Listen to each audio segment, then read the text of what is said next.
I just want to make an announcement that Imam Zia is not able to join us today. He had a funeral to attend, and like the Jewish people and Muslim people, bury their dead right away. So anyway, we received word he cannot come. So our final speaker today will be Imam Talib Shareef. He's the president Imam of the historic Nations Mosque, Masjid Muhammad. And I also want to mention that Masjid Muhammad is one of our co-sponsors today, along with the Rumi Forum. So we really extend a heartfelt thanks to you, and we look forward to hearing your comments.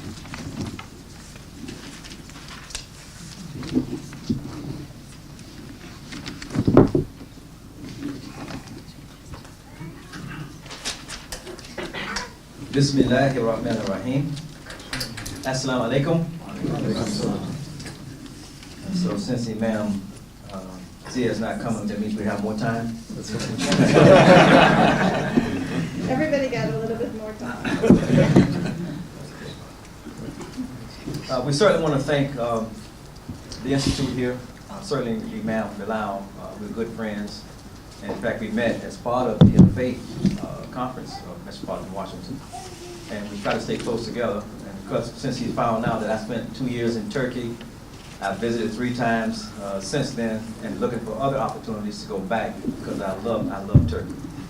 I didn't want to leave Turkey when I was there the first time around. And we're certainly glad to be on the panel with our dear friend Rabbi Jerry.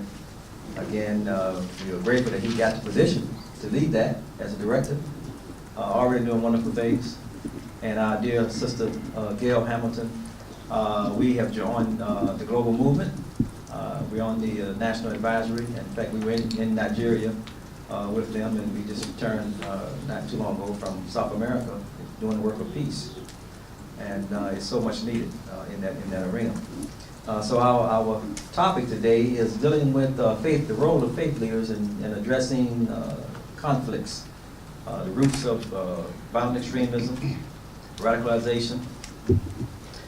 I kind of like to look at what God has put in motion, and so I kind of go back to find out what our role is. The Quran gives us pictures that takes us back, and one of those pictures is we have a picture before God began to bring about creation. Obviously, there's nothing. And then he says in bringing about creation, it says that the creation was in a state of violent commotion. It's one translation. One translation says disturbed smoke. The Bible, Torah. This is again the beginning picture. That same story is in all the scriptures. And then God didn't want it to stay that way. So he said to it, come you together, willingly or unwillingly. And of course, in the Quran, the creation responds to God. And it says, we come willingly. And so when order had been established, and each body was given its orbits, given its identity, its role, then and after that, there was peace in the heavens. Therein is a universal logic for human life and progress.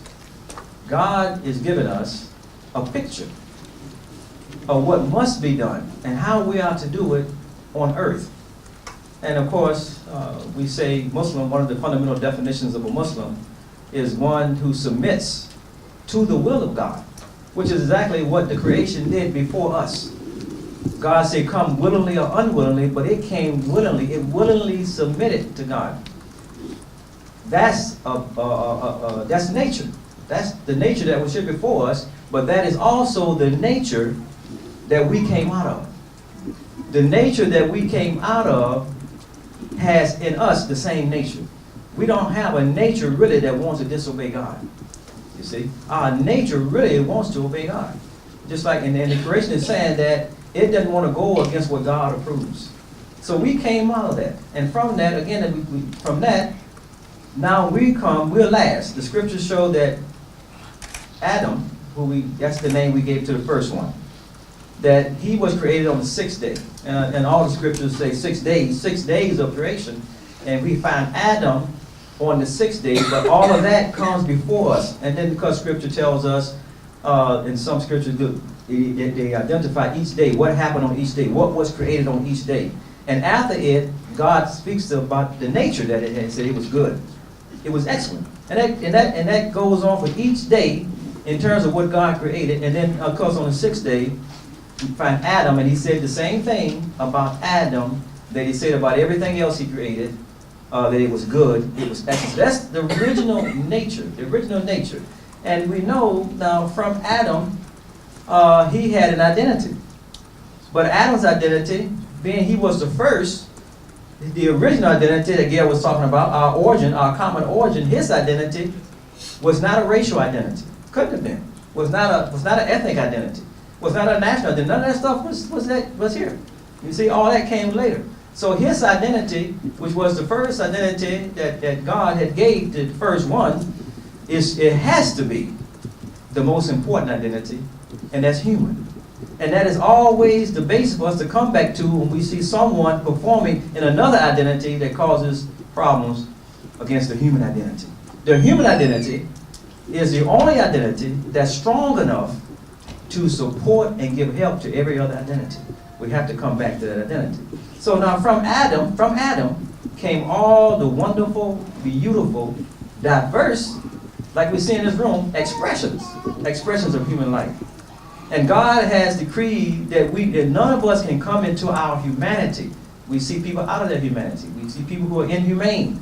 God said none of us can come into our humanity until we appreciate, not tolerate. Some say we tolerate. No, we appreciate each of these expressions in the human family of Adam.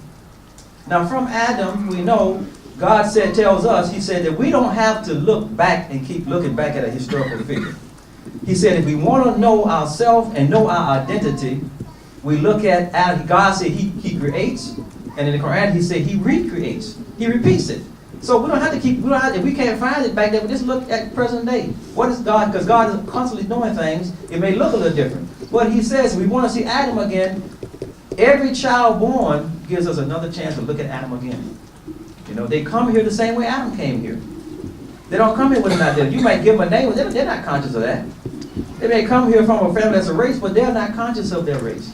They may come here as part of a nation, but they're not conscious of a nationality. They're not conscious of none of that. You see, all of that comes later. They come here speaking a universal language that's common. They smile exactly the same. They laugh exactly the same. You see? They love exactly the same. And they're so close to God.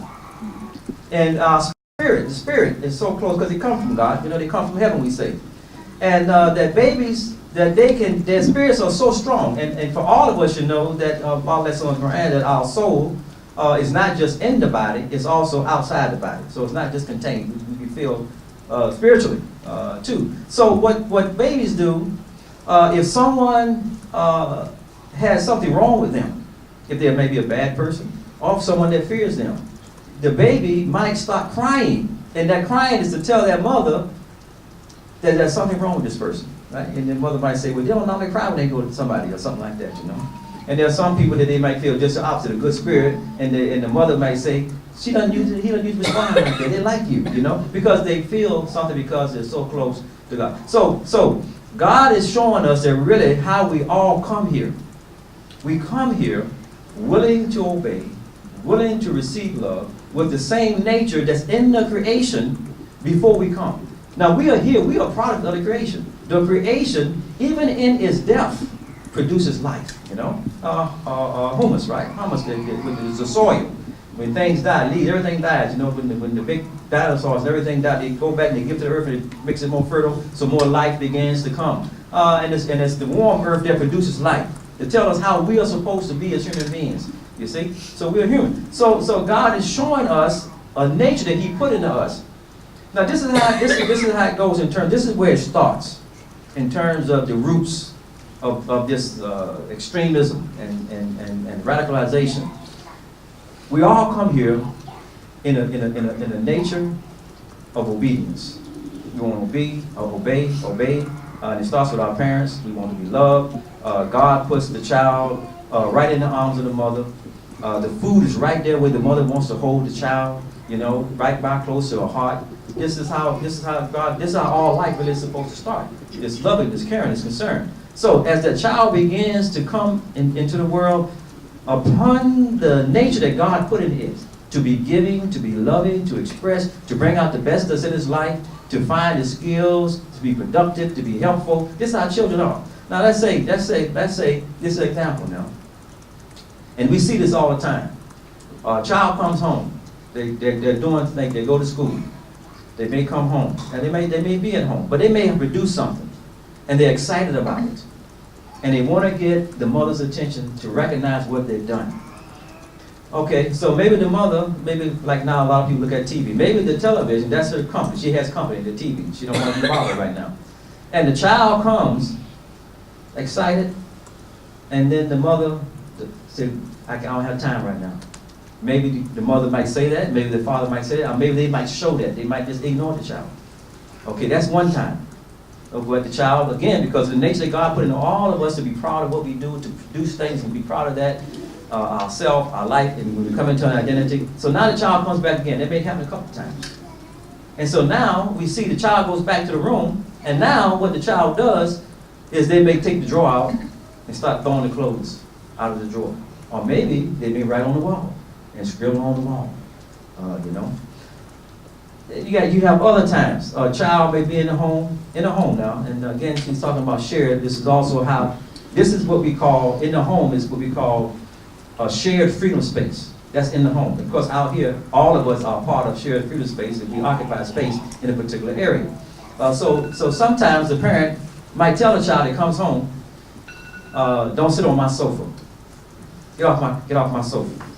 But the child, in their conscious mind, this is supposed to be something for all of us. You see, but they're being denied. So all these things are beginning to set up something in the conscious mind. So now when the child begins to act out, throw tantrums, they are saying that I tried by peaceful means to get your attention, but you didn't respond. So now I'm going to get your attention by violent means. And this is how it starts. It's unconscious. Everything that we see happening where there's someone who's been extreme, when we look at the story, is because someone, in the beginning we know, God, it was chaos, and everything wanted attention. They wanted to know. They wanted some time. Wanted to know what my role, what my space is, that you can give attention to me. And once God established that order, then we had peace. So everybody is crying out for something. That's where it starts. It starts somewhere. You see? So we have to, in terms of trying to get to the root, what is the situation? We have children in America and around the world trying to get with extremists.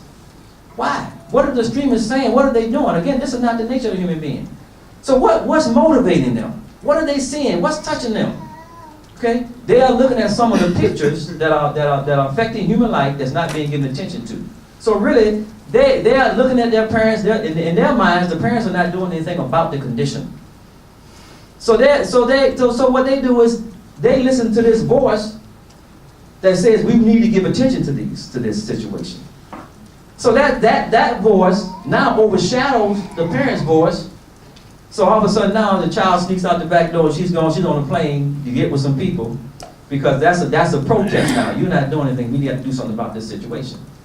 So this is what's happening. We need to look at really what's the root cause, and it obviously gets extreme because it takes you out of your human identity, and when you lose that, you become like a beast, like what you're saying with some of these terrorists. They become beasts. They're not human anymore. They're not in their human form anymore. They've lost their religious identity, and again they're attached to the name Muslim or Islam, but they've lost that, and then they lost their human identity. But the worst one is to lose what Gail was talking about, your human identity. And then you begin to become, now you don't have no concern, no care, because all the sentiments, your natural human sentiments that God has given you to connect with human life, you killed them. You burned them out. God says, save yourself and your family. Save yourself and your family from the fire. And in one place he says the fire that leaps over your good human sentiments. You see, and then the prophet, this anger, this fires of anger, those kind of things. They burn those. They burn out your good healthy sentiments, see? And that's why the prophet gave some advice to his followers, well, through an individual, but the followers accept the same advice. Don't become angry. Anger, how anger? You know? And God says in the Quran, he says, oh, you who believe, kuhu kawamina bil kiss. Stand firmly for justice. Justice. For justice. Okay, now this is telling us something. As witnesses to God. And he says, and don't let how you feel about other people, what they call, don't let them cause you to come out of their nature and then be formed as a criminal. So that tells us something. He says, stand up for justice. Be just, be just. So that's to say, in our nature, we all want justice. And when you look at the word justice, it's really saying, be just by us.